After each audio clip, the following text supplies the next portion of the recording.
mà sao chạy ạ? Đội chúng tôi là đội Phú Châu ạ. Đội số 3 chúng tôi là đội Bạc Tha.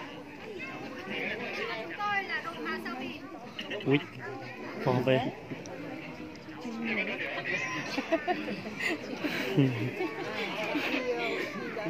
Nhân giờ kìa.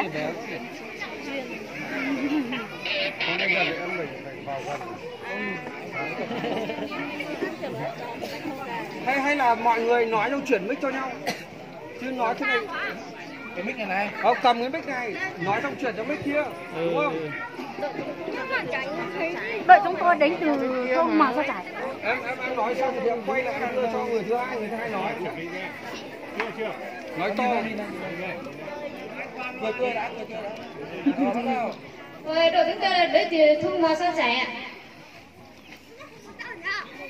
Đội chúng tôi đến từ Ngài Thống Chùa. Đội chúng tôi đến từ thôn Bạc Tha. Và chúng tôi là đội Hà Sao Bìn.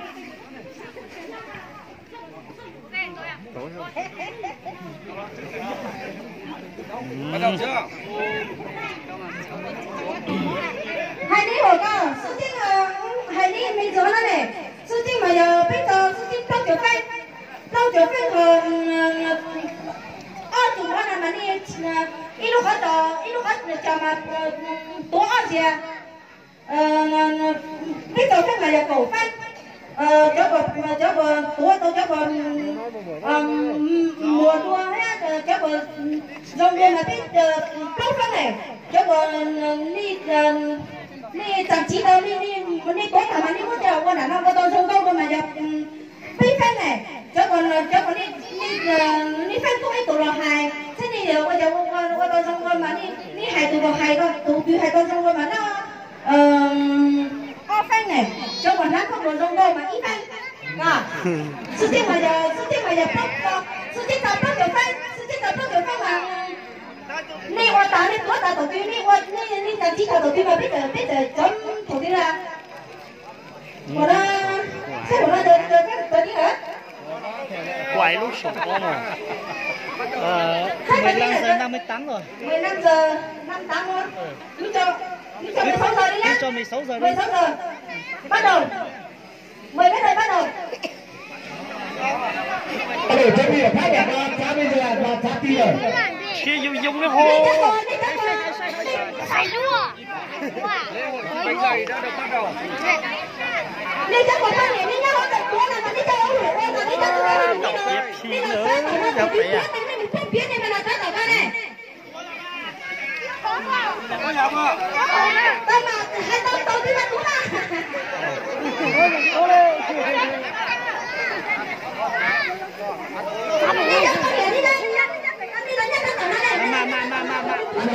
Mà chúng ta tốt à?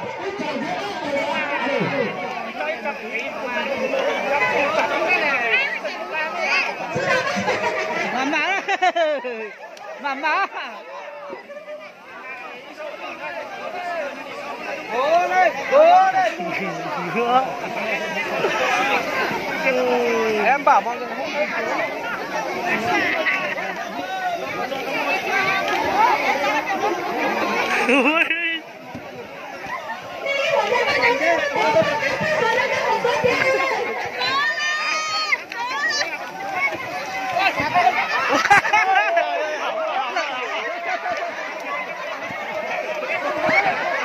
Nó ăn loại đó.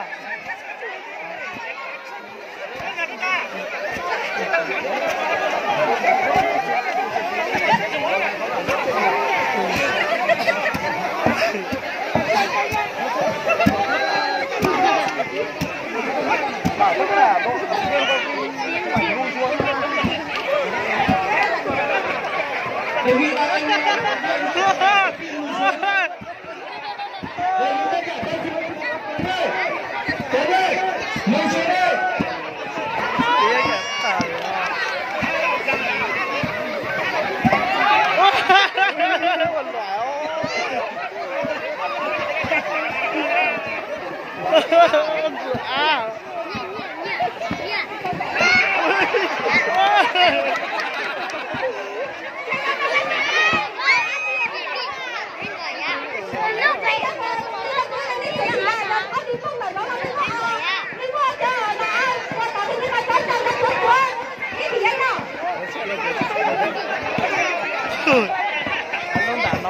你都用了，lúc bị mất dùng rồi.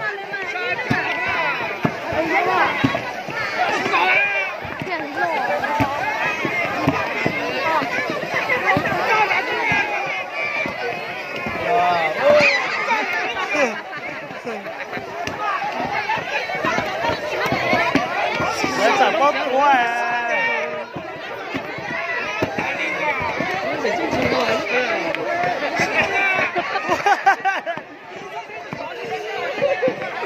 xe loại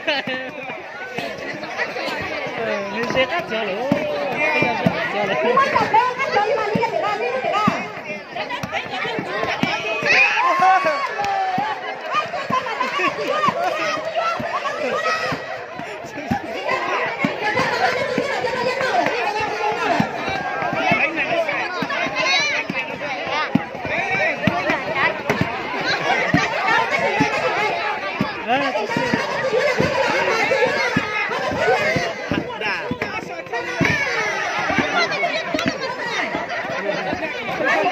Lên mới đánh tụi cho tụi này đâu chéo nữa xe lo lại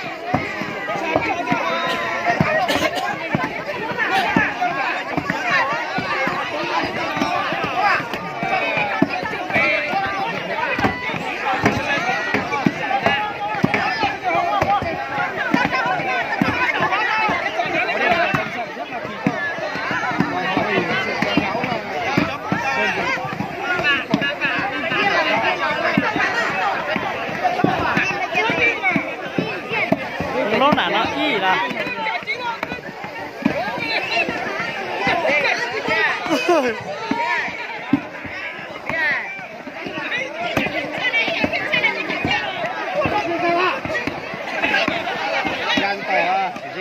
lúc nào chia là cái lúc phải chia là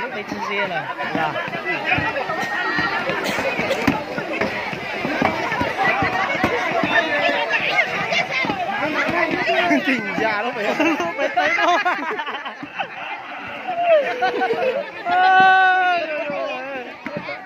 Chéo rồi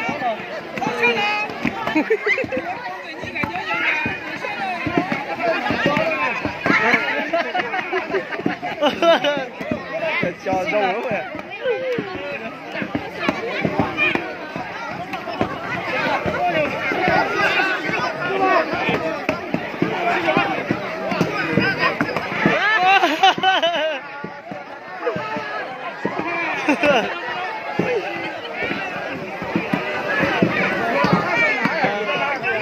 yêu là cái là yêu là xin là bây giờ nếu mà đánh tròn tống được à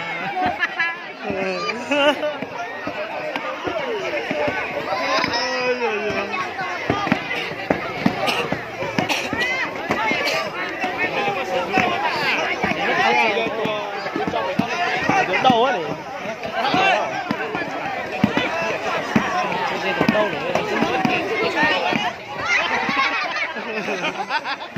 để đạt à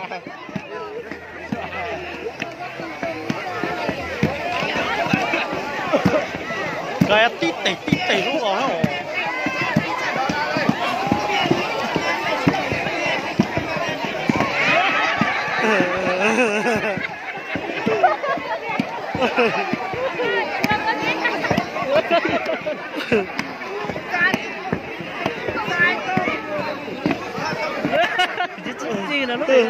nó phải ăn gì là đầu tiên là thầy á cái gì tô cái ra gì tô cái đầu tiên là thầy mà nè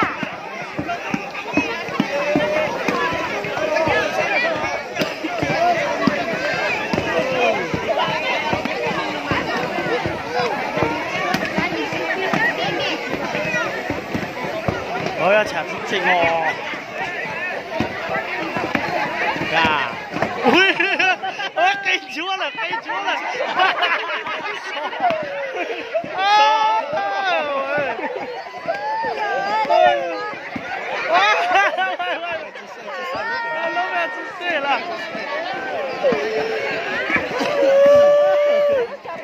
à lớp mình mua là đỏ à Cháu đánh tay tà đây. Lùn dưới đây này, chị con ơi. Thì đó.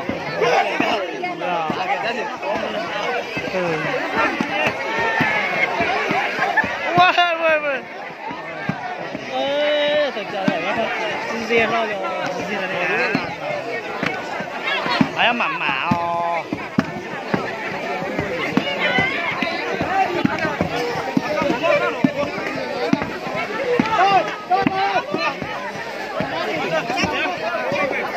Ủa ai cái gì to gió giống rồi.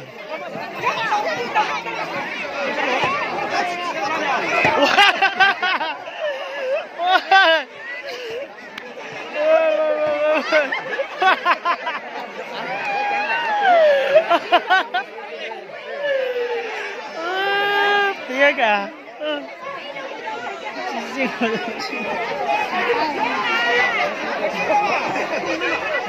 Làm bao được rồi chưa?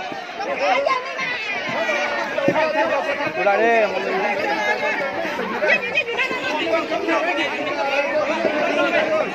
À lúc này bây giờ lúc này nó đu thì cơ. Tẩu lọ. Nó cho là gì đó. Cho là sẽ tỉnh ra hai cái. Cái cây thì vậy à? Chút tới rồi. Tốt tối mà. Sẽ đúng là tốt tối rồi. Chút tới rồi bạn. Giờ bạn. Chút tới rồi. Khó tuyến đọc, khó bia rồi. Chút tới rồi. Ôi, tôi chỉ dễ đâu chờ ai bé à? Tan tôi chỉ dễ đâu chờ chứ xin mà. Bé con này yếu rồi má. Yếu là. Ó gì à? Yếu. Wow. Đi xe đã tở. Đi xe đã tở. Ôi ôi, đi xe đã tở.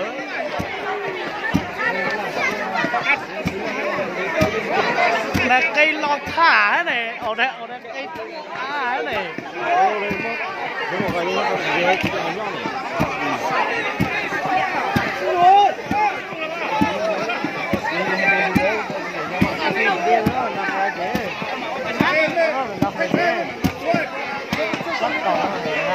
Ui, lúc bấy老师出来个吼，lúc bấy họ chọn sự Dạ, từ tơ cái gì lắc ra. ui, lúc tọt cá lúc bấy sư cho ai, lúc bấy nó sư cho tuấn rồi, ui, lúc bấy nó tuấn, sao, biết tao được không?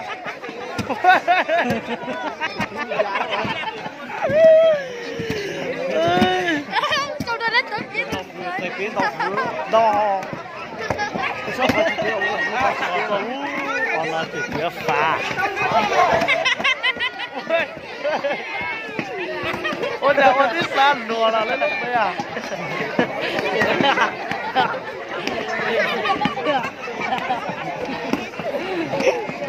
Chả vô bé à. Thế là phải phát triển ra tám rồi nên không tám tôi chỉ để ấy thôi chứ. lúc này tao đã từ tháng rồi.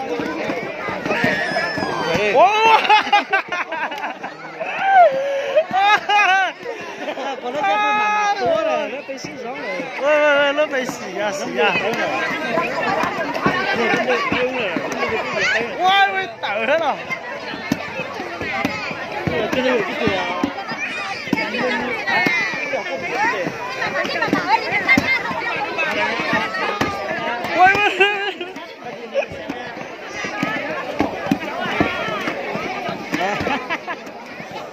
Tua là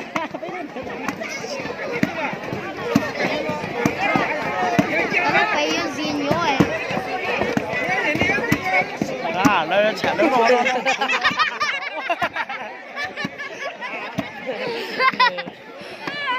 Ôi giờ tí dùng lùa đấy đâu gà. Tả cái gì cũng lò lúc cua này. Nó lúa mất cho hốc y à.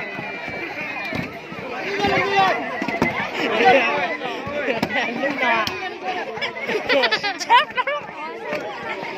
Cái giật anh gì đó. cái đầu bây giờ nó thôi nhìn giờ nó không phải tà. lúc nó là gì xong rồi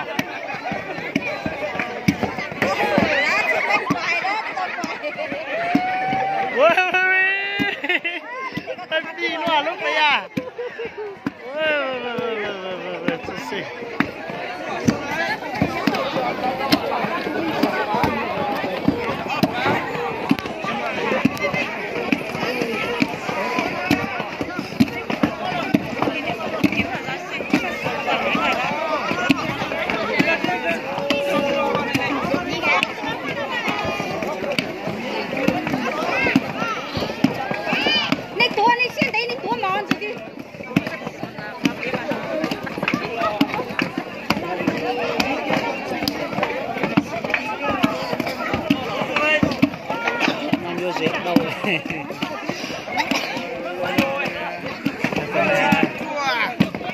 đây là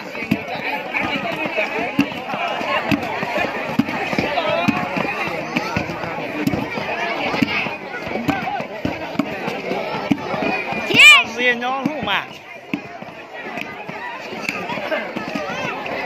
ôi gió sông này mà sao phi nhá gió sông này ơi cả ai giờ nó thì chả gió sông nữa thì gió cha bây giờ tôi hơi bị báo các bị báo rồi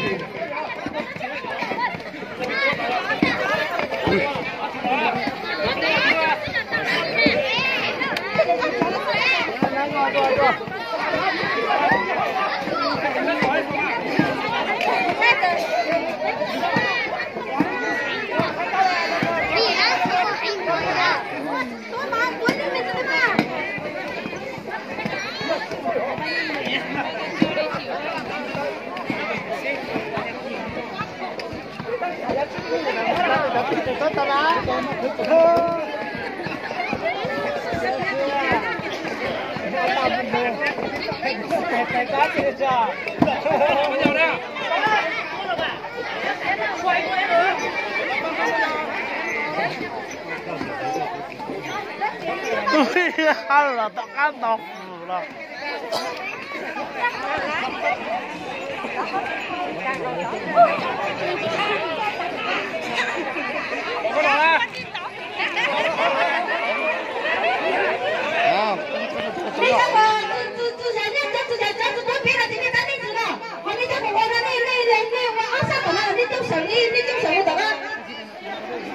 à cho con nhân đấy ô là cần cái chứ à